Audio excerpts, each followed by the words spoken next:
All right, today we're diving into a case coming out of North Carolina that has absolutely become a lightning rod. We're talking about a major debate over public safety, the justice system, and that really tough question. What happens when the system designed to protect us might actually be failing? And this whole thing, it really kicks off with just one number. But what a number. 50. That is the reported number of times a single person has been arrested. Just let that sink in for a second.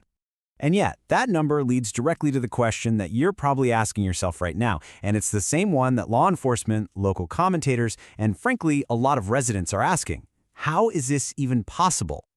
So let's break this down. We're going to look at that shocking number itself, get into the specifics of the Herbert Jordan case, and then explore why people are calling this a broken system. From there, we'll ask who's accountable, and finally, look at the big calls for reform. Okay, first things first. Let's really get into the details of the case that has dragged this whole issue right into the public spotlight.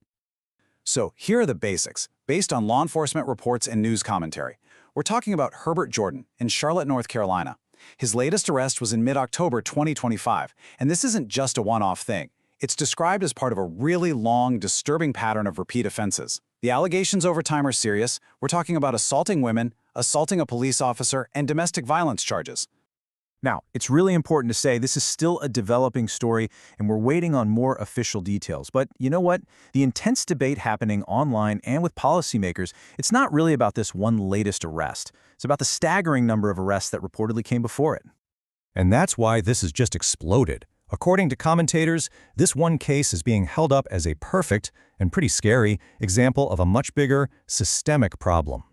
So at the very core of this whole thing is one key concept: recidivism.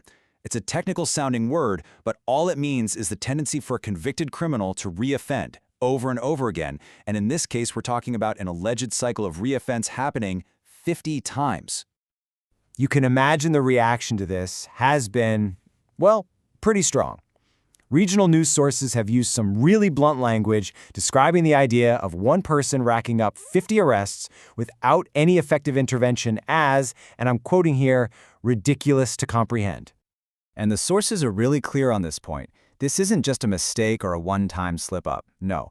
Law enforcement voices and commentators are pointing to this as Exhibit A of what they are flat-out calling a broken system.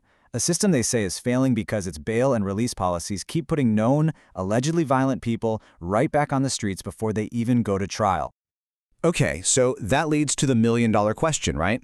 If the system is broken, then who's accountable? And the sources we're looking at suggest there's this fundamental conflict right at the heart of it all. As the source material frames it, it's like a tug-of-war between two different values. You've got public duty on one side, the absolute responsibility of an official to protect the community and uphold the law.